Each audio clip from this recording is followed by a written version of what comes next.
And my computer does not fail me.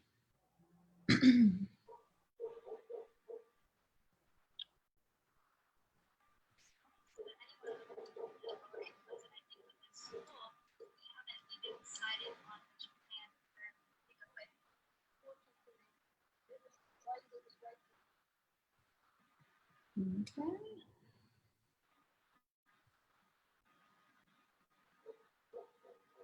I think we should be live. Yeah, all right. I love that first 30 seconds when I'm just like, I think we're good. All right. All right, how are you all doing today? Welcome, welcome.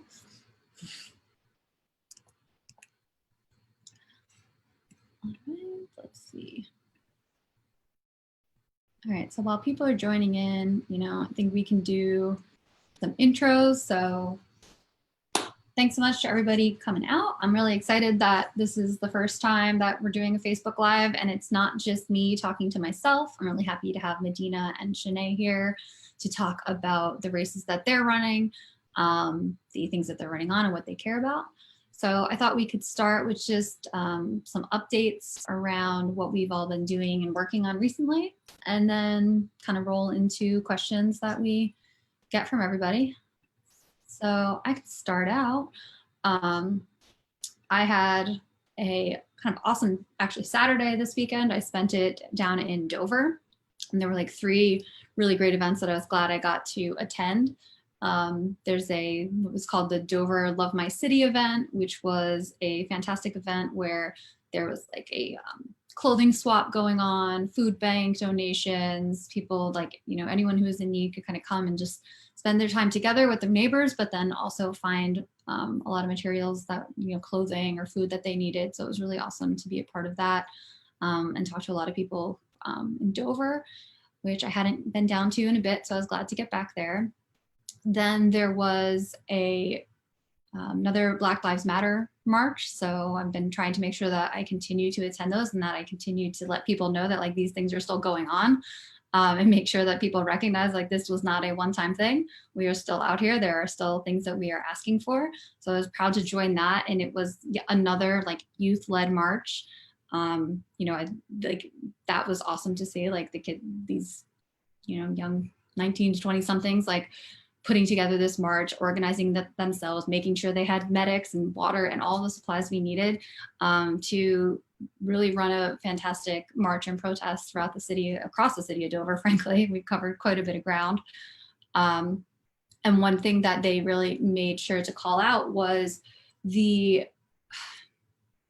kind of mysterious disappearances, deaths of some Black students from Wellesley College. Like, that kids had been kind of turning up in Silver Lake, and they've been called suicides, but a lot of the students that friends and family have basically been saying like this person was not suicidal, and they really are not sure what's going on with students there. So that was something that I just have not even heard talked about quite a bit. So I was really glad that I got to attend that march and hear them share the stories of what's going on. And it's another story to make sure that we're bringing forward and talking about, because it sounds like it's something that's happened repeatedly. It's not just a one-off incident that's happened there in Dover. And then the last part was the African American Festival, which of course is kind of disappointing that it wasn't as big and as it usually is given coronavirus, but there were still some really awesome music and dancing acts that went on within the community center, and then the fish fry and barbecue outside, which was at least what I got to partake in. So I was like really happy to do that this weekend. But yeah, Madinah, do you want to give us an update about what's been going on in your campaign, and also just introduce yourself to everybody, what you're running for and who you are? Sure. So my name is Madinah Wilson-Anton. I'm a candidate for state representative in the 26th district, which is in the southern Newark Bear area. So if you're familiar with where Christiana Mall is, Old Baltimore Pike, kind of that area. So we've been, campaigning. So with coronavirus, we are no longer door knocking. We've been phone calling, texting. So every week we have 2 like big shifts where we try to get a lot of volunteers in, and we've been doing pretty well. We've been reaching a lot of people in the community. So that's been nice. And as far as like general like advocacy work and stuff. Like you said, Black Lives Matter. It's still happening. I was able to attend some marches in June, or like not in July yet, but earlier in the month. Um, and recently, I've been working on some alumni organizing, and I've been really, I mean, it's heartbreaking to read the stories about what a lot of students are dealing with in our schools in the state with racism, sexism, all types of bigotry. But I've been impressed, honestly, with the organization of a lot of these students and recent alumni who are sharing their stories on the internet and forcing people to listen. And so I've been helping a little bit with some of that stuff behind the scenes.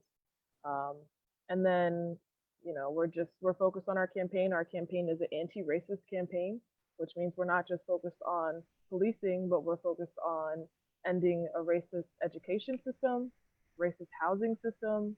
So that's a little bit about me. Yeah. I want to come back to two of In those. our campaign, and in the coming weeks, we're helping to get people out to vote for the presidential primary, and we've helped with the referendum. So just getting people organized. Yeah, that's awesome. I want to come back to a couple things that you hit on too, particularly around like what we're hearing from students and, you know, kind of having a truly anti-racist campaign after I let Shané introduce herself and her campaign. Yes, my name is Shané Darby. I am running for 2nd District City Council for Wilmington. I am in the north part of Wilmington between 16th, 30th Street, from Miller Road area to Market Street. So I look forward to one day becoming your 2nd District City Council person. So my weekend was super busy. We are out in the going to doors, but we're doing lit drops. But if the door is open or if we see people, we talk. But you know, we wear our masks, we try to keep our distance, so we're still practicing. But a lot of people in the summertime, they're outside on their porches, they're just out, right? So we've been trying to take advantage of that when we see people. Hey, how you doing? You know, I'm running for 2nd District City Council. So we're also text banking. We're doing phone calls. So my weekend has been crazy. Then I have 3 daughters. My 5-year-old does gymnastics. She was invited to the gymnastics team last year. So she moved from mini stars to level 1. So you know, she's getting older now. Like 2 teeth fell out over quarantine. She's going to kindergarten, hopefully in August. And, you know, I'm like trying to process that in the midst of running a campaign. And then my oldest daughter is 12. We went clothing shopping in between me, knocking on doors, dropping off lifts, following up, dropping yard signs. I took her clothing shopping. She's just growing. So nothing fit from last year. So I had a very busy weekend with just mommying and campaigning. And I kind of mix it together. Sometimes I bring my kids with me. So yeah, so it was a really productive weekend. Outside of that, like you said, like the Black Lives Matter movement, I'm in full support of it. My line name, I'm a Delta. My line name is actually Black Lives Matter. So like before this, I've been like Black Lives Matter. Like they call me, that's like my line. They give you a name on your line. So my line name is actually Black Lives Matter.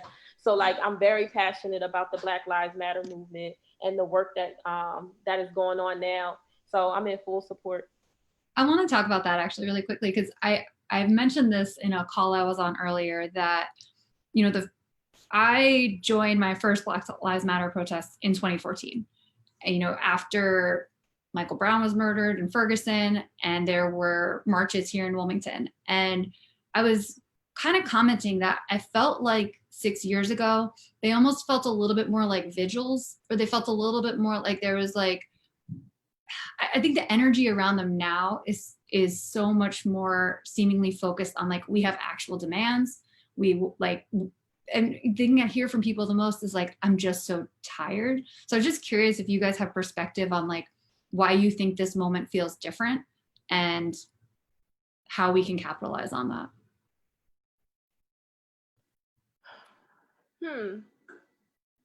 I don't know. It does feel different. And I think about me 6, 7 years ago, I was just a totally different person in many different ways. And I think maybe because like what we are, I'm 31, so what am I? A millennial? What am I? Yeah. I think that's why. So I think I think that our generation, we are just when we say we're tired, we're tired. And I think we have broke away from a lot of the norms like that our parents did. So like our parents probably worked like my mom been at JP Morgan Chase for like ever 20 years.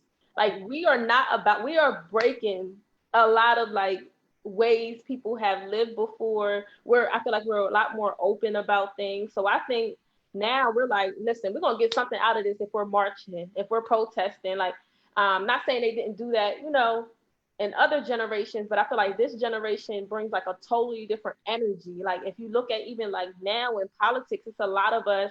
I still consider myself a young person. I'm 31. A lot of us in our 20s, 30s, even our 40s, that's still young. And we're running for office. Like, no one has seen such um, amount of young people wanting to be involved in politics. Yeah. And that's us. This is the 31-year-olds, the 30s, the 29-year-olds, the 20s, the 20s, but Kobe's like 24. But for the most part, it's like, it's the young 20, 30-year-olds who are like starting to take a stance, like, I need to run, it's time. Right. So I don't know, I think it's just a generational shift is happening this time around. Because 6 years ago, I don't think a lot of us were leading the movements because we were younger. Right. Now we're like the voices, and we can be the voices, and we have, developed leadership skills. We're more experienced. I feel like now we can step into those roles and be like, hey, this is what needs to happen. I don't know. That's just something I thought of. You're right. Madinah, do you have anything to add there? Yeah, I mean, so I was in school. I was in undergrad when I was first involved with Black Lives Matter. And so I think what Shané's saying is really, it's it. Like, a lot of people that were in these protests 5 years ago, 4 years ago, they're the same people that are in the protests now. And the last time we did it, it didn't work. So this time we're changing our message. We're asking for different things. Another thing that I've noticed is, I think, at least my experience, the protests have been a lot more diverse. It used to be, at least in my experience, mostly Black people, here and there white people. And now it's like some protests I've been to, I'm in the minority, and I love that. I think that's important. And so the other thing I'll say is, I think coronavirus and so many people being hurting economically, people of all colors and backgrounds, people are fed up in general. And I think,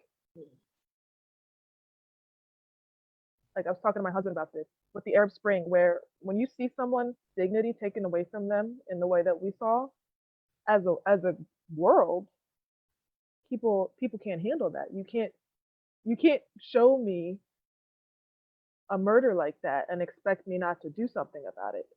And I think that's what we're seeing. I think a lot of people were woken up, kind of. So I just hope that the momentum continues. Yeah, no, I agree. I want to touch on and kind of segue into what you were calling out, Madinah, about your campaign and it being explicitly anti-racist, because I think that this is another point where I think you were sort of here a lot. You were running on some of the things that people are talking about now in this moment, that it wasn't just a reaction to what's happening. Like, you're seeing this as a much deeper problem. I wonder if you want to just expand on your perspective there. Yeah, sure. I mean, so I was on a panel yesterday talking about Black Lives Matter movement and the interfaith like setting. And one of the speakers talked about Martin Luther King and the workers movement that they were doing for focus on similar things like dignity for workers. And I think, a lot of times in progressive spheres, you have this like false dichotomy where there's identity and then there's class, and those are different. And I think it's really important for us when we talk about racism and we talk about economic injustice, we talk about redlining and the legacy of redlining and housing injustice. Like, in Delaware, we have a huge, I'm sure you have the numbers, you always have the numbers, but like when it comes to affordable housing, we have a major shortage. And I was shocked, but I guess I shouldn't have been. When it comes to housing policy in the state, landlords are actually allowed to discriminate if based on where your money comes from. So if you get a housing voucher, they don't have to let you live there. that's racist. That's racist. That's classist policy, and that's part of our state law to this day. And so, when we talk about Black Lives Matter, for me at least, it's not just about police. It's not just about criminal justice. It's about making sure that Black children in our state get the education that they deserve, and that they're not going to, schools that don't have the same resources as white children, and that Black students and Black teachers don't have to campaign for funding every couple of years when other students don't have to. So that's the way that I approach it. All policy is political in a way, and Black people are a multifaceted, diverse group of people, but a lot of times it's the economics that really is how racism is carried out in this country. Right. Forcing people into jobs with like unlivable wages makes it harder for you to maintain housing, makes it harder for you to ever build up any wealth, makes it like, and that is coronavirus, like the health disparities there, that's a perfect example of it. And something that I love that Shané's been working on with Black Mothers in Power is focusing on the maternal mortality rate and the disparities between Black women, Black mothers and babies, and white. And something that I keep hearing is like this, it's a behavioral thing. Oh, Black people don't eat healthy, Black mothers this, Black, but really it's the institutions and it's the individuals in those institutions. And like, I know Shané's got more info on that, but that's just something we need to like focus on, And Shané, I'd love for you to expand on that, because like that's the event that you held when we could hold events back this winter, and there were women there who are professors and lawyers and well-educated, wealthy Black women, and yet still had horrible experiences while pregnant. And I wonder if you can just expand on the work that you're doing with Black Mothers in Power. Yeah, sure. So I'm doing a lot of work. So those statistics, especially the fact that no matter what your educational level was, no matter what your social economic status was, you could be the doctor working at Christiana Care, and those statistics still remain the same, is what really like motivated and burned the fire in me. Because it's like, there's no way of me escaping this. Like, I was born Black and I can't change it. And I hope if we continue life, that I'm born Black again. So like, honestly, yeah, I hope I am a Black woman too at that time. God, please. But so it's like, Black Mothers in Power is looking to address the infant mortality rate throughout the state of Delaware. Wilmington has the highest infant mortality rate. Wilmington has the highest infant mortality rate. But one thing that I love that our city council did, they did propose 2 legislation on the state level to have to encourage doula services to be covered for Medicaid. So I do appreciate the city council for that they recognize that was an issue within the city of Wilmington, having the highest infant mortality rate throughout the whole state. So that was powerful. Black Mothers in Power, I'm just grateful that I had the opportunity to take my ideas that we've been brewing and be able to put it on paper and make it come to life, and to connect with so many people, especially so many Black women throughout the state, so many different organizations, so many strong allies, so many strong networks and organizations that care about Black women and Black babies dying. And then, the beauty of it, by helping Black women and help babies, you're actually helping every other group of people, because any policies, any programs that are put in place is going to help other people, other women, other families.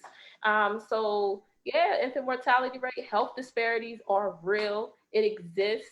They feel as if Black people, we feel less pain than white people. And that is like, I don't even know how I had natural birth. Like the pain, I have no pain tolerance.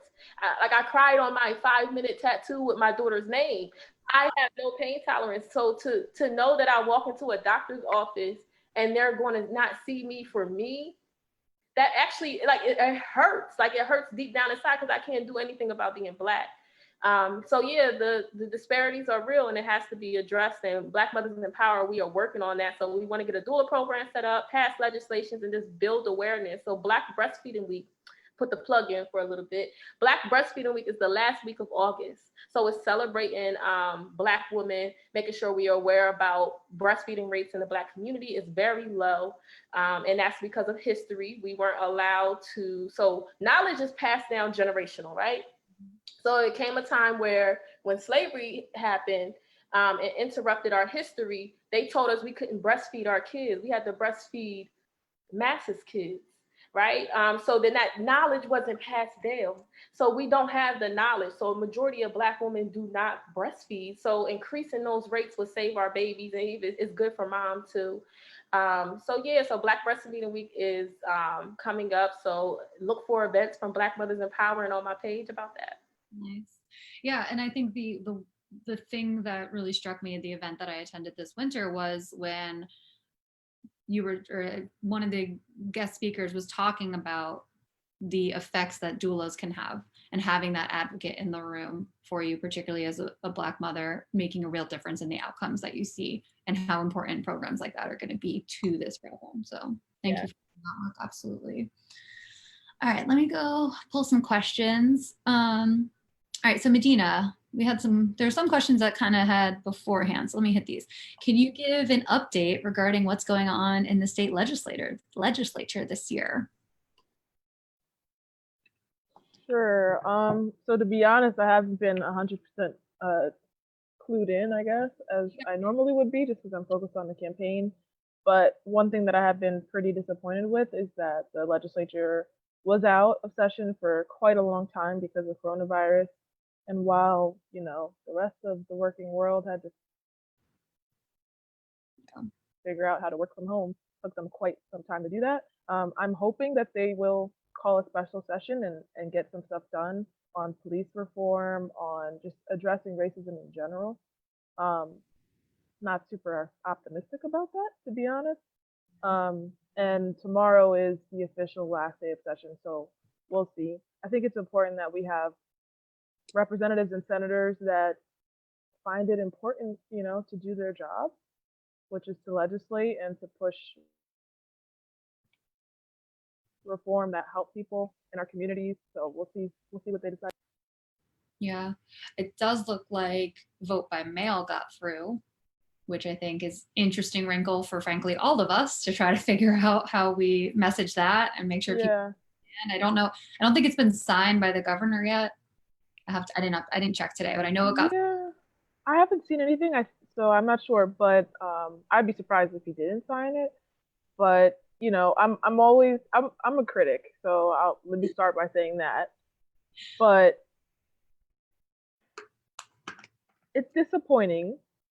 I'm being measured. It's disappointing that it took a global pandemic for the state legislature to pass vote by mail. I think there's plenty of other states that have done it. The more people that can vote, the better. We should be expanding access and not suppressing vote in the state. And so I'm glad they did this, but it's like, come on. Yeah. No brainer. We're a very democratic state, right? Like we have democratic power, and I think I would love to see us take more chances on like advancing good progressive legislation.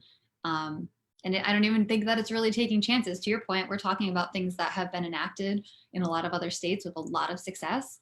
And particularly when it comes to access at the ballot box, like we should be doing everything we can to expand that. And while I think this is a good thing, it does certainly throw a weird wrinkle in. I know I get a ton of questions of, well, I already got my ballot and you weren't on it. And it's because of the presidential primary running at a different time than our statewide primary, and the education that has to go into it, and the barriers that people face just to even know, like, what are the deadlines, when are the elections, where can I do it, what do I have to know? Like it's not a lot of effort to stay up. So I live with my family. There's 5 other members that live in the house, and each person I'm like reminding them to get your ballot. They're like, yeah, I got my ballot, but like you said, you weren't on it, so I have to request it again. Like, everybody here, besides the younger two, went to college, studied. Like it's difficult. It's not easy, and I think government should be in the business of making it easier for people, not harder. That's my take. Yeah, absolutely. All right, so Shané, one of the things that is core to your platform is community reinvestment. Can you describe like what that looks like to you, and what that would mean for residents of the 2nd City Council District, my district, by the way, and what you're proposing there? Yeah, so I think the first part of reinvestment into the community is the people, right? So I believe I'm very supportive of unions. I believe in local hire, making sure that Wilmingtonians are building up Wilmingtonians and that money is circulating through Wilmingtonians, right? A lot of the projects that are happening in Wilmington right now are not done by Wilmingtonians.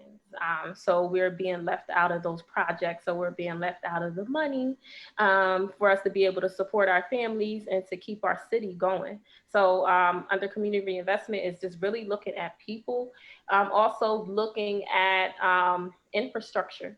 So what does it look like to increase home ownership, to address like the vacant and blighted homes that we have some issues in the second district with? Also looking at our small commercial district, right? So second district is pretty much homes, just houses, except for like a couple things on Washington we have, and then Market Street. So Market Street, I would love to look at the businesses there and focus on minority owned, locally owned businesses for the community. Also focusing on businesses that don't prey on the community. So I call liquor stores predatory stores, payday loans, the tax services that charge crazy amounts to low income communities, or they bribe you with $50 so you can file your taxes today, but then they charge you $400 or $500. I used to file taxes, and I used to be sitting there like, sis, I get my number, I'll do it for like $50 at home, right? But and I feel like they prey on the low income and Black and brown communities. So really trying to figure out a way to build up our Market Street area so that we don't have predatory businesses preying on communities. And we're not putting poison liquor stores in our community. It's already a community that's suffering and have a lot of issues. So when I think of community reinvestment, I think about looking at our people.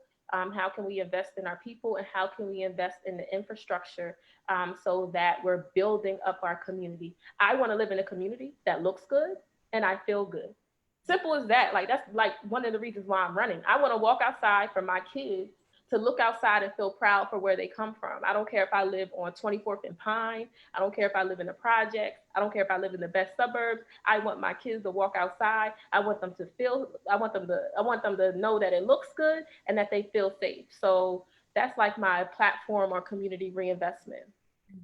Awesome. Yeah, I think that's fantastic. And I think that particularly talking about, homes that are standing empty or that maybe need repairs, like knowing that right now our tactic is to find people when their homes have peeling paint or maybe need an update on the porch, rather than saying, how can we actually invest and help people fix these problems and invest our collective money into solving those problems. We just find people, and it really can lead to people losing their homes. I kind of talked about earlier this spring how we had a problem with our back deck, and my insurance companies cited me for it, and I had to get it fixed. And if I didn't, they were going to cancel my policy, which would make me lose my mortgage. If I couldn't afford to do that or physically do that, it cascades, and it can cause people who are otherwise perfectly stable, perfectly capable of owning their home, to lose that home unnecessarily. Yep. And those are the things that we have to make sure that we're actually investing in to keep our neighborhoods and our families stable. All right, so next question. So there's a question about unions, which I think we were all kind of talking about. So we could probably try to hit this from a couple different levels. So since Reagan, union jobs have declined. Under Bill Clinton, the Democratic Party embraced Wall Street and it has ignored unions. What will you do to bring the Democratic Party back to supporting unions? So, this is something that for me, I've talked about a lot. We actually kind of did a bunch of posts about labor in particular last week. Time is kind of I'm losing time here, but I believe it was last week we talked about this. One of the things that I talk about a lot is repealing Taft-Hartley, which was a bill that really hamstrung the power of unions. It barred them from being able to organize at the workspace. It allowed companies to force people into persuasion meetings where they have to listen to anti-union propaganda. And it barred secondary strikes or secondary boycotts and wildcat strikes. So there's a lot of things that that law in particular did to weaken union power. One of the worst things is that it really paved the way to right to work legislation, right? And the phrase sounds so nice, like, oh yeah, we all have a right to work. But what it really means is that you can lose your job for any reason. And it means that everything is basically, it's much harder to protect workers in right to work states. So one of the things that I have fought for is actually banning right to work legislation at a federal level. I think we also have to look at, at will employment and finding ways to make it so that you actually have to have just cause to fire someone rather than potentially any reason, which is frankly a way that discrimination is allowed to happen in the workplace. When we don't have protections in place that say you have to show just cause, people can lose their jobs because of gender identity, sexual orientation, race, and while it's technically illegal, who really is able to hire a lawyer and go after these companies? Very few people are. So people have no power in the workplace that way.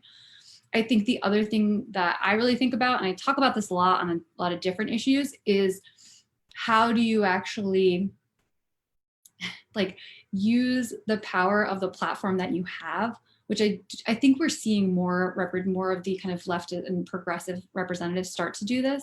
But how do you actually go out and explain to people why you care about the policies that you do, to explain to them how it affects their lives and get them and win them over and get them on your side? So I think that's something I really think about too, is I see it as the job of a senator, not just to go and make the votes, but to also bring public opinion along and do the education that's necessary to build a political mandate for something like unions or Medicare for all or whatever that issue might be. So I don't know what your guys' take on unions are and worker power and economic justice in general. Well, my district is a working class district. My district is primarily African American, primarily woman, 40 to 65. A lot of home ownership happens here in our district. We are a working class family, so I'm in full support of unions and locals. I actually worked at Job Corps Center for about 3 years. And I was a career development coach or manager, and I worked with 16 to 25-year-olds throughout the city of Wilmington. And in those conversations, I worked a lot with the construction students and teaching them about unions and trades and the importance of it. And I would bring them down to city council when they were doing the local hire, that was on the table.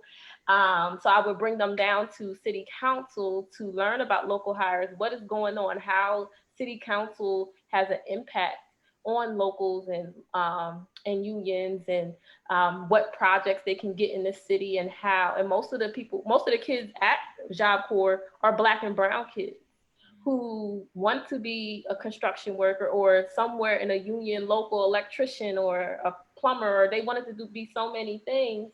But I wanted them to understand that they were going to potentially be excluded, or there were going to be barriers put into place where you were not going to be able to get certain jobs. So you need to come down and make sure you come to City Hall to fight. So I'm a pro-union, pro-locals. I'm all about trades. That's what Job Corps is all about, introducing trades to young people, and I'm in support. Mm-hmm. Madinah, anything there? I was going to say ditto, double ditto. Definitely pro-union, anti-right for work, right to work laws. Something that's important to our team and our platform is keeping corporations accountable. It's something that I'm interested in, is making sure that corporations have duty towards their employees and not just their stockholders. And we see that companies that are employee owned are often companies where employees.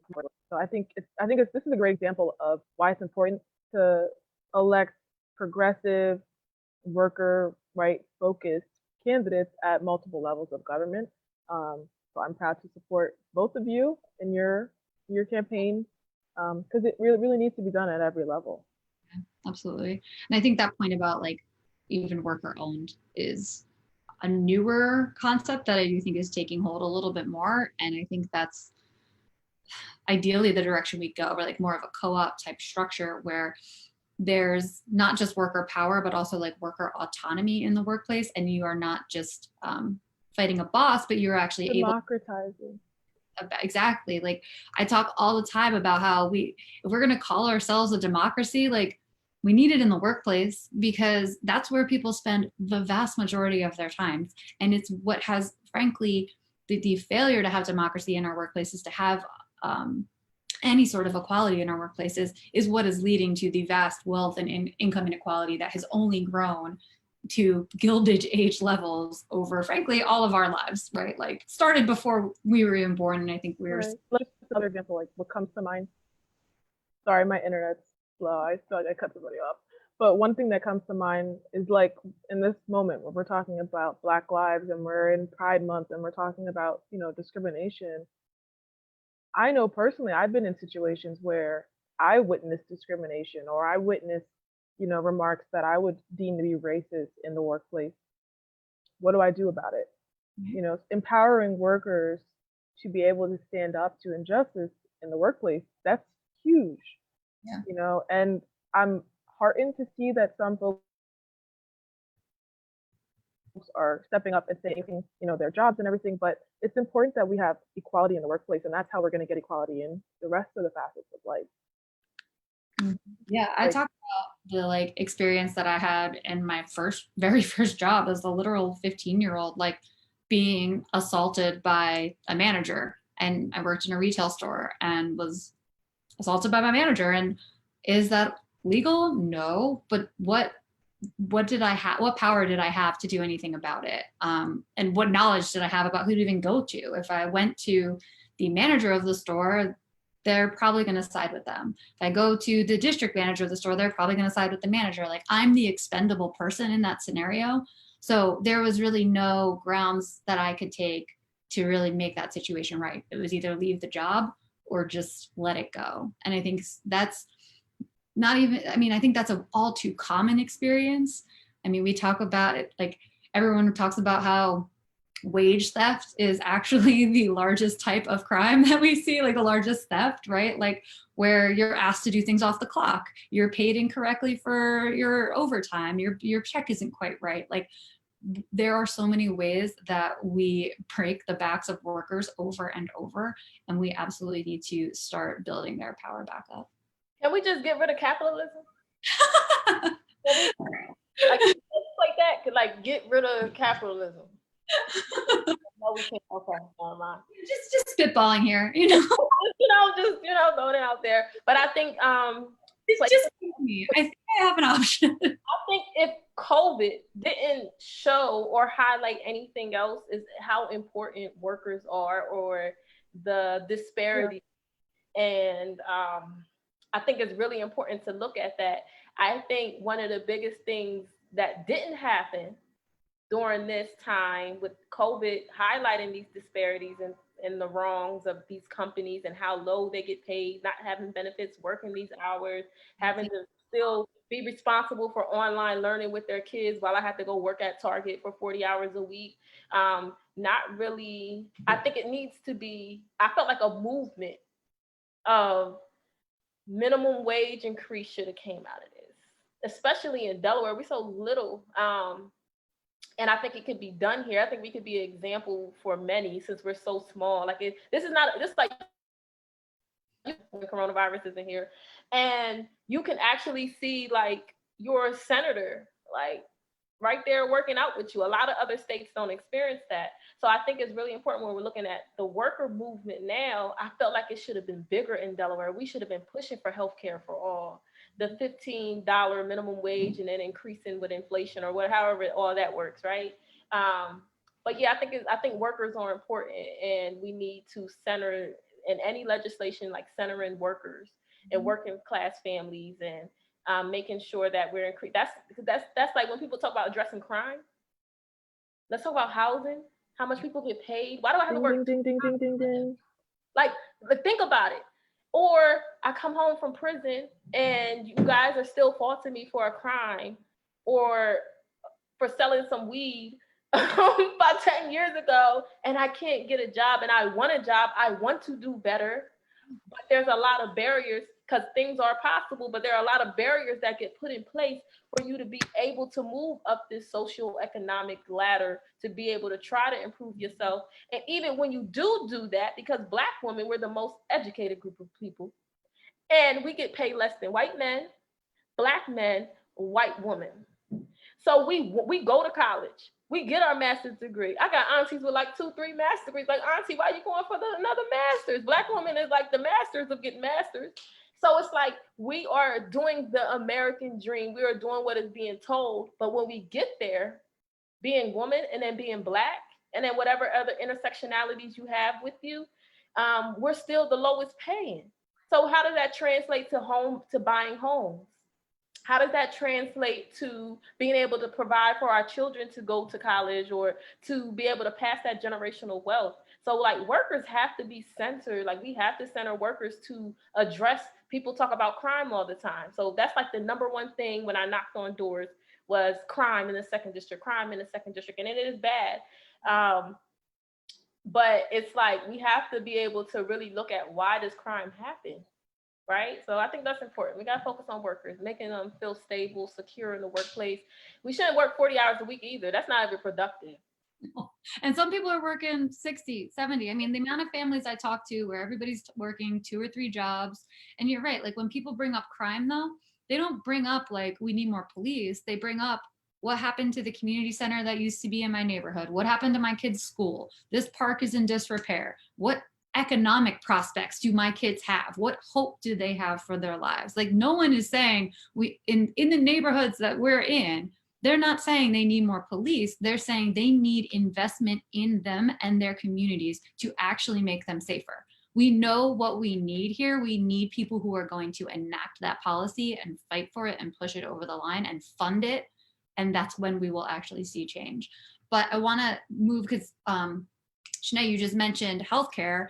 I think this is an incredibly important thing to talk about because I think that, again, this is another example where I think we're all sort of advocating for similar policy and the ways that you enact it across different levels of government. And, you know, this moment in particular, when we've been phone banking, the way that I've heard people start to talk about healthcare, I think changed. I heard people say right out to me that they weren't so sure about universal healthcare, Medicare for all, but they're there now. Because when you see 40 million people lose their jobs and subsequently lose their health insurance in the middle of a public health crisis, that's a radicalizing moment for a whole lot of people.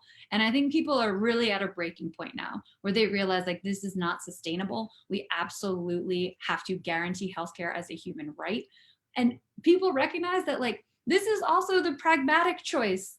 This is the economically like proper choice. It will save us money. It will cut out a middleman who rations the care that we get, who we literally pay thousands of dollars to then tell us we can't get the care that we need.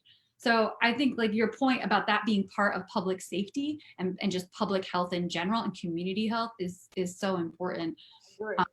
I personally think that that is something that has to come from a federal level, just given what you're capable of doing with federal budgets. But Madinah, I don't know if you have a perspective on like what you can do at a state level to maybe like build toward it or to sort of reinforce that the fact that healthcare is a human right at a state level. Sure. So, I mean, again, I'll restate what you said. We definitely need leadership at the federal level. Delaware is too small of a state to really do it on our own. Our platform calls for a public option and to make it more accessible for people who make too much right now to get access to Medicaid and, you know, to open that up. Yeah. But it really needs to be at the federal level. And like you said, I'm hoping that this is a radicalizing moment for people. It's ridiculous that you lose a job and that means your entire family now can't go to the doctors. And like, it's just, I think it's a moral question. But if you want to make it pragmatic or economic, it's all of those things too. You know, like we talk about vaccines and like herd immunity. Well, if everybody who lives around you can't afford to go to the doctors, you're going to get coronavirus. Like, or it ties back to housing. If you there's no access to hospitals or not. Mm-hmm. And I had a conversation with people where it's like, okay, well, if my entire family needs to live in a 2-bedroom house and one of us gets coronavirus, how do I self-isolate? The entire house gets it. And that's what it hit lower income people so much harder. And of course that intersects with Black and brown people so much harder. Like all of these things are interconnected. And I agree with you that it is a moral issue. Sometimes that doesn't win people over, but I think the fact that it is on the right side of the moral argument, it's on the right side of the economic argument, like there is no reason to move in this direction. And there are so many people who kind of fall in that gap right now. I am still working while running a campaign so that my husband and I have health insurance. Like that's part of, that's I so, like my job. True. But not like one of the concerns is absolutely we would not have health insurance if I tried to do this otherwise, right? So like these are concerns that so many people have, and it holds them back from doing the things that they want to do with their life. Right. So I'm catching up. My internet's slow, sorry. But what you just said, it's like circling back to workers, right? Think about all the workers who, if they had healthcare, would leave today and go to a job where they are respected or where they get better pay or where they're fulfilled. I think as a country, we would be light years ahead of where we are now if everyone had the ability to work where they want to work, not just where they get healthcare. Right. I mean, it would be like with so many people that are like quarantined and at home and like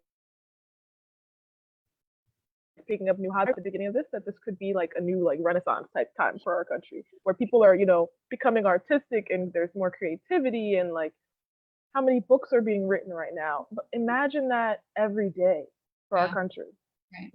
I think to get a little like, I don't know, fluffy, but I'm really inspired by how many people like you two are jumping in and are running, because I think it's important for us to have elected officials who have a vision for a better world, a better state, a better city. And I think why I'm really disappointed a lot of times is because there's just a lack of vision. There's a lack of imagination. Things they're just like this. That's how it's going to be.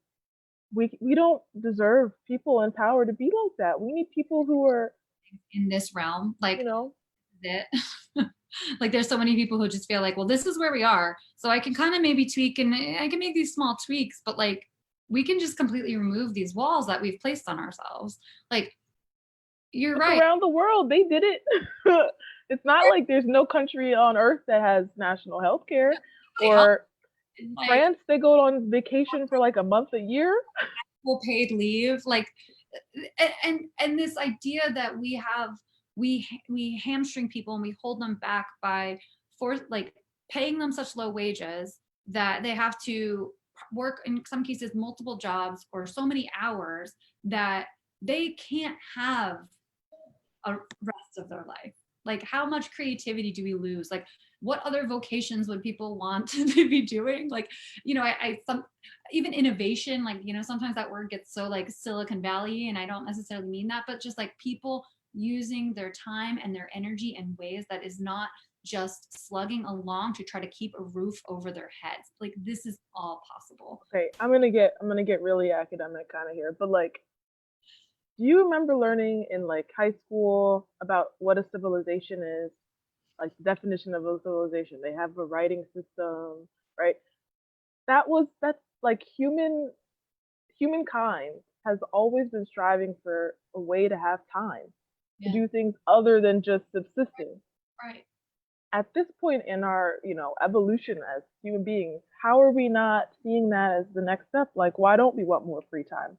Why don't we want more benefits, more time to go outside, more time to exercise, to spend with family?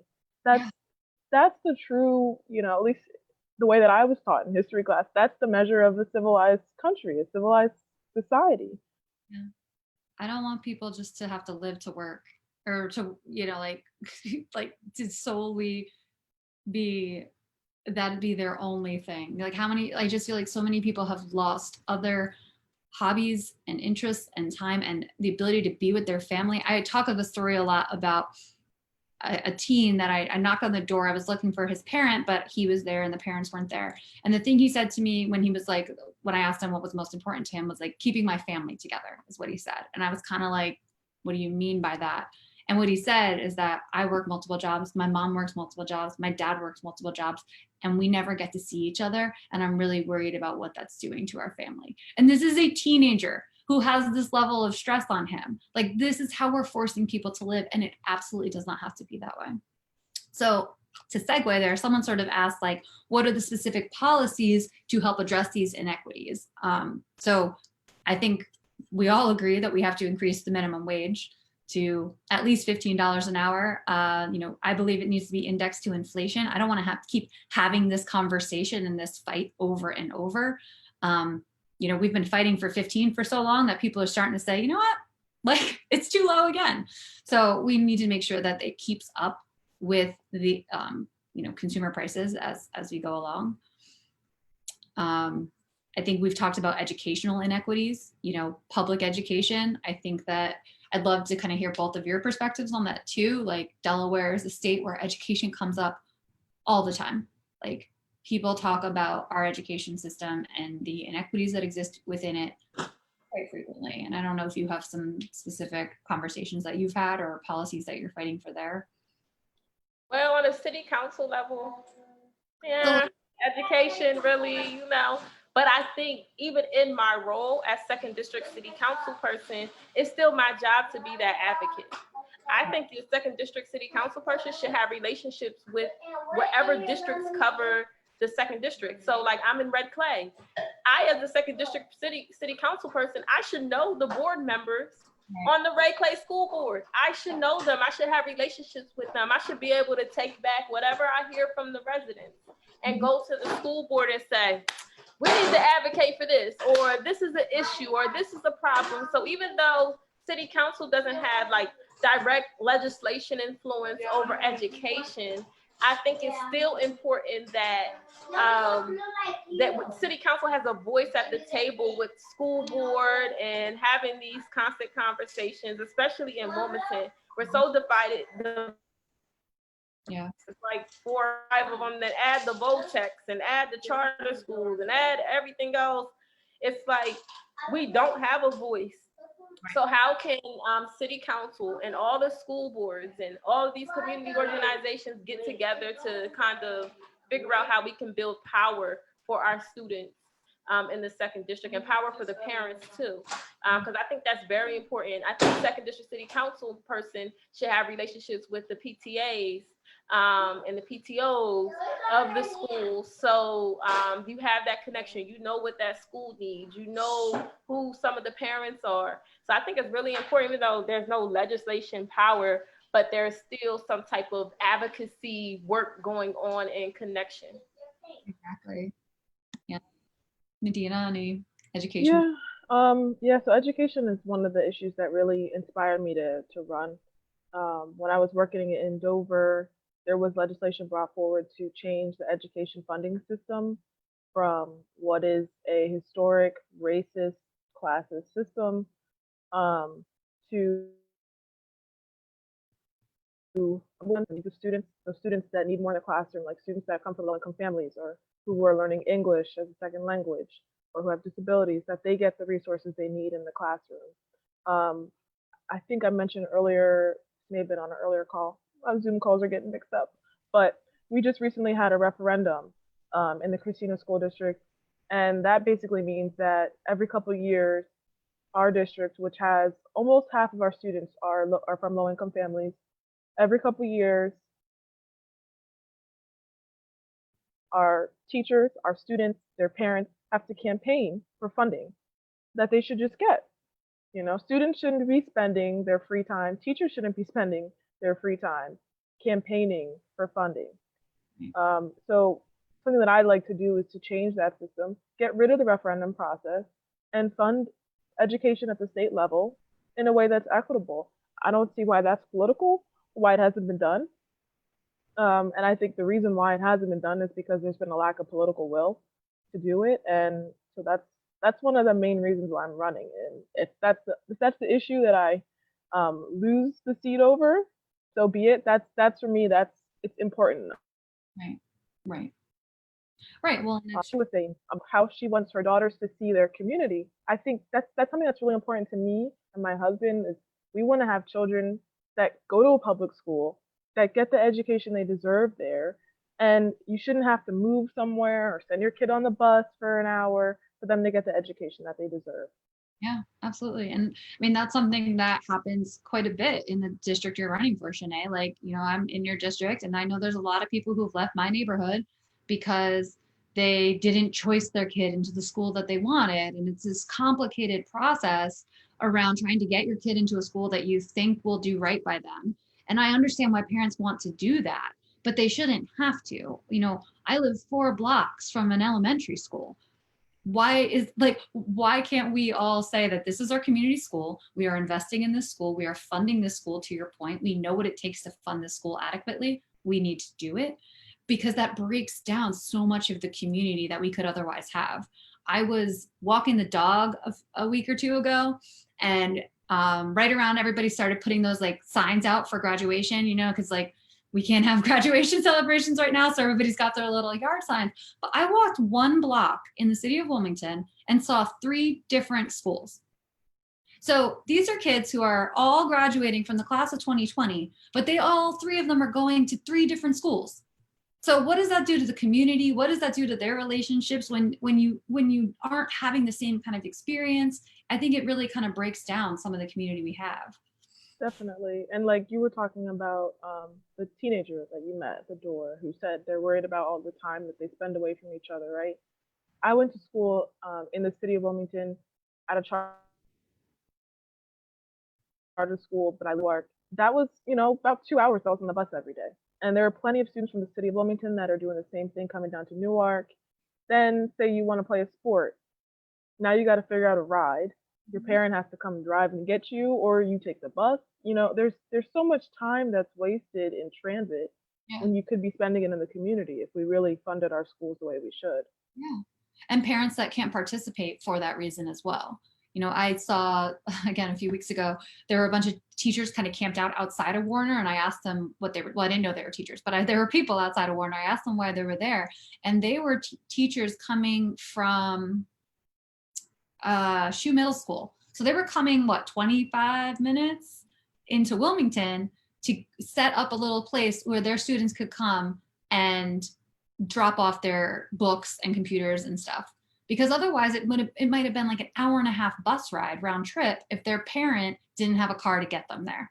So what does that mean for that parent's ability to participate in their kid's life at school? Like these are the ways that we kind of prevent parents from being involved and prevent students from getting the best education that they possibly can and being able to participate in the activities that they want to, that develop a whole person.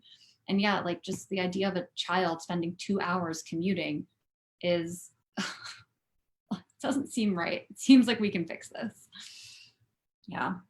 Well, we have 1 minute left. I think we've been chatting quite a bit. I know there's a ton of questions that we did not get to. I think what we'll try to do is hit them in the chat and follow up with people, with the questions that or the answers that we have. So just to close out, thanks to everybody who joined us. I'm really glad that we had a chance to have a kind of bigger conversation, which is fantastic. I'm glad that Shané and Madinah were able to make the time to do this. I really appreciate it. I just want to say, I'm just incredibly impressed by the platforms that you're running on, the campaigns that you're both running, like the commitment that you have to the ideas that you're running on, and your commitment to justice and fixing the inequities in our society. I think that is what actually inspires people to vote and gets them committed to candidates and wanting to help fight for them once they are elected, which is incredibly important too, to have people that stay engaged. So I'm really proud of the work that you guys are doing, and I'm glad that you're doing it.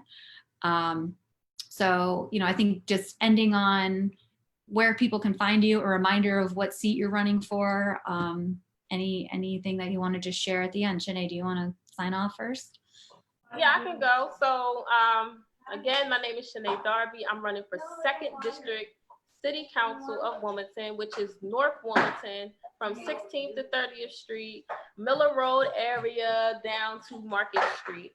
And I am on Facebook, I am on Instagram, I am on Twitter. You can find me under Shané Darby. It looks like Shane, Shane. There's an accent mark over the E, but you can usually find me just by Googling Shane Darby on all of the social media handles. My website is www.shanenicoledarby.com. I can post it in the chats for people to be able to visit. You can donate to my campaign on my website. I think the link also has been shared throughout the chat for you to donate. And pretty much just catch me outside, lip dropping, yard sign dropping. If you want one, go to my website and fill out the form. It's like a volunteer form. You could say that you want a yard sign, and I'll definitely come by and drop off a yard sign, and we can do a virtual chat, or we can chat in person, whatever way you feel comfortable. So I want to thank you guys for this opportunity. I'm really passionate about the community and hope one day to be your 2nd District City Council person. Yeah. And then Madinah? So my name is Madinah Wilson-Anton. Again, I'm running for state representative in the 26th district, which is in the southern Newark, Bear area, Old Baltimore Pike, from Old Christiana to Route 72 up to a little bit of Route 40 and the 95, like overlooks part of our district. You can go to my website if you want to learn more about our platform or how you can get involved with volunteering or donating. The website is Madinah for Delaware. Madinah is Madinah. And we're actually making a really big push for fundraising and these today and tomorrow. Month's almost over. So if you'd like to give, or if you know someone who can, feel free to go to our website and send them our way. And thanks again, Jess, for hosting this event. I had a really good time, and best of luck to both of you. All right, yeah, thanks so much. And then, same thing. I'm hitting my last end of quarter filing deadline before our primary, which is pretty exciting. So yeah, same thing. We're doing a donation push right now, trying to raise another $10,000. We're well on our way. So anyone who is able to donate, you can do that at justfordelaware.com/donate. If you want to sign up in phone bank, justfordelaware.com/volunteer. We will welcome you to the team. Ladies, thanks so much for joining us. And yeah, hopefully we can do this again, and good luck. And I can't wait to see all of us in office, frankly. Yes, speak it into existence. Thank you, guys. Bye.